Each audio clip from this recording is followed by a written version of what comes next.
Everyone has a list of movies they hold close to their hearts. Films that struck a chord, made them laugh, cry, or simply left them in awe. My personal top 10 is a mix of genre-defining classics, timeless adventures, emotional gut punches, and stories that have stayed with me long after the credits rolled.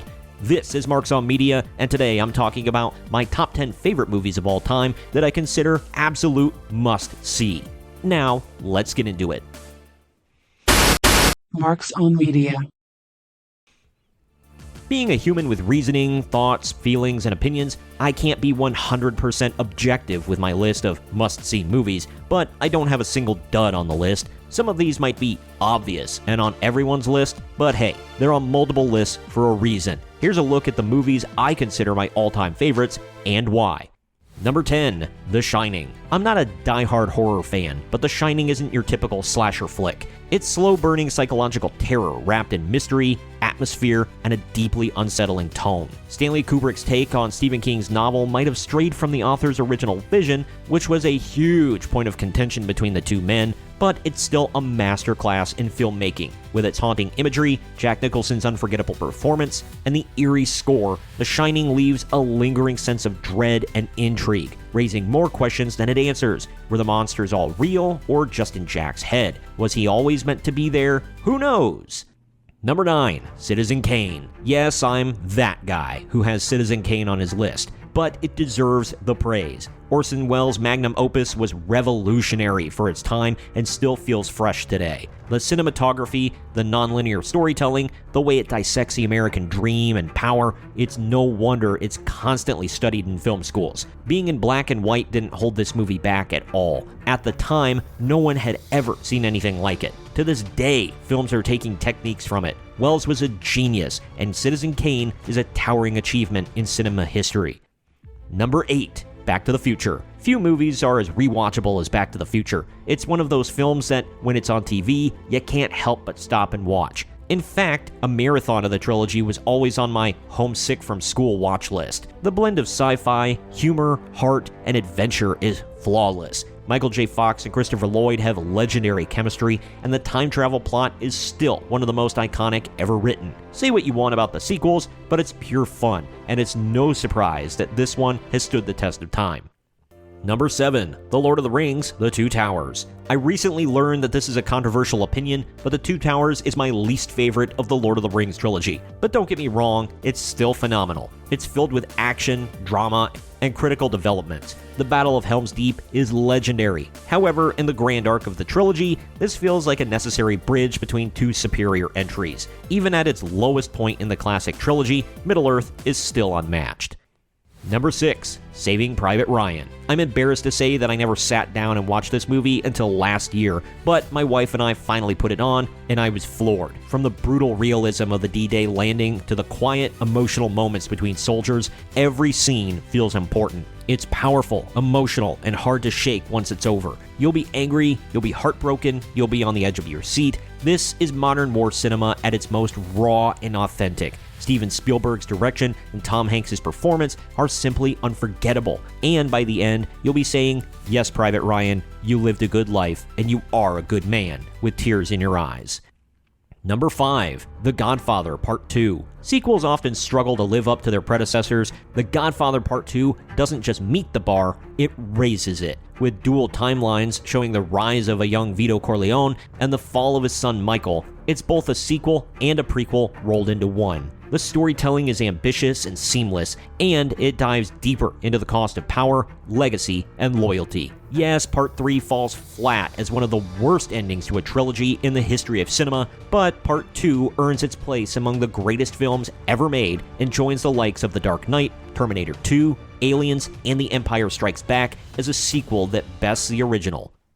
Number 4, The Breakfast Club. High school movies come and go, but The Breakfast Club is eternal. It's the ultimate coming-of-age story, capturing the awkwardness, isolation, and surprising connections of adolescence. Every character feels real. The dialogue is sharp, the performances, especially from the young Brat Pack, are heartfelt, and the ending, iconic. It's the kind of film that makes you reflect on who you were in high school, what labels you wore, and makes you think, what if, about mixing and mingling with other cliques. If you don't pump your fist into the air every time you hear, "Don't you forget about me," what are you even doing, bro? Number 3, Hook. The critics didn't love Hook when it came out, and the box office earnings weren't exactly stellar, but for many of us who grew up with it, it's a treasure. Robin Williams brought heart and wonder to the role of a grown-up Peter Pan. Dustin Hoffman's Hook was delightfully over the top. Julia Roberts as Tinkerbell was unique and fun. The Lost Boys, Rufio, Smee, it's all so fun and magical. Steven Spielberg's vision may not have been universally praised at the time, but to me, it's a whimsical and meaningful tale about growing up, forgetting, and remembering again. I literally cannot stop from smiling whenever I put this movie on.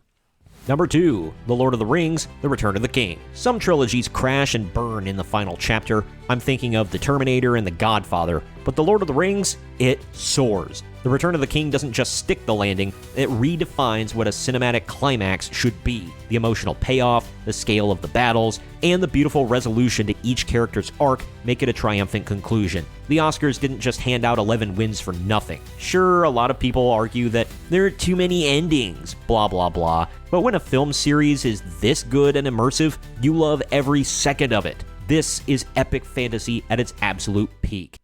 Before I get to my number 1 pick, let's hit some honorable mentions. Stand By Me. To be honest with you, It is my favorite Stephen King story, followed by The Shining. However, Stand By Me is an extremely close third. It's not even based on a full book, but rather a short story. Yes, they took some liberties with the source material and stretched the story, titled The Body, out into a feature-length film, but it's well worth it. The 4 child actors are fantastic in their roles. The coming-of-age story appeals to kids going through stuff and adults who already went through it. It's not the typical Stephen King story, but it's fantastic in every way. The Godfather. I listed The Godfather Part 2 in my top 10 favorites, but the original is one that has been memed and quoted to death. It's a classic on every level. From the unforgettable performances of Marlon Brando, Al Pacino, James Caan, and Robert Duvall, to the story that spans from America to Italy to the inter-family drama and much more. The Godfather is a must-see for anyone and everyone. Goodfellas. As far back as I can remember, I always wanted to be a gangster. That's the iconic opening line for Goodfellas from the character Henry Hill, played by the late great Ray Liotta. Again, this movie has been parodied, memed, quoted, and paid tribute to hundreds of times across all media. Boasting an amazing cast that involves Joe Pesci and Robert De Niro, it's not for family movie night, but it's a movie that hits you in all the feels and will leave you wanting to watch it again and again.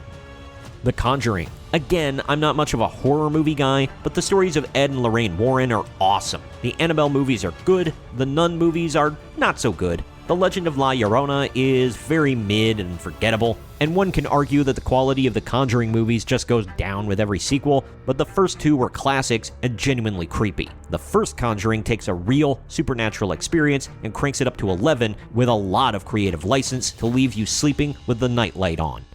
The Patriot. If you're not an American, this one won't hit quite as hard. But Mel Gibson's performance as a grizzled veteran father trying to avoid war until it shows up at his doorstep, Heath Ledger as the duty-driven son looking to honor his family and country, and Jason Isaacs as the cold-blooded villain from England doing the bidding of the king above all else makes this an enduring classic. It's the epitome of epic 90s films that will have you fist-pumping with satisfaction at the climax.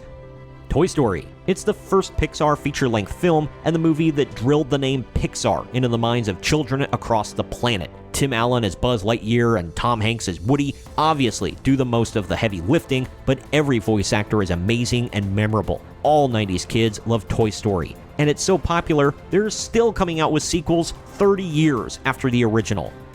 Now, let's wrap up my list of the top 10 must-see movies.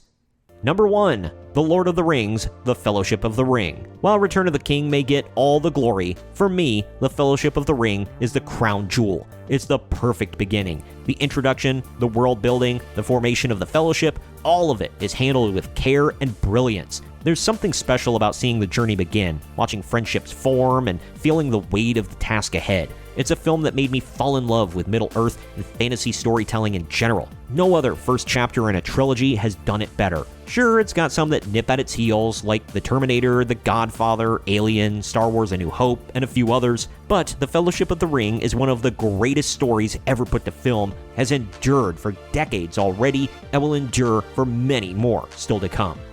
These top 10 films have shaped how I see movies. Some are personal, some are historical landmarks, and others are just pure cinematic joy. But together, they represent what I love about film: emotion, imagination, craftsmanship, and the ability to tell timeless stories. Comment with your thoughts on all of this. What are your top 10 favorite movies of all time? What do you think are the most must-see in cinematic history? And what future rankings would you like to see me do? Let me know down in the comment section. Also, please share this video around to everyone you know, and don't forget to like the video, subscribe to the channel, and click that little notification bell to be up to date every time I post brand new content. This is Marks on Media, and I'll see you next time.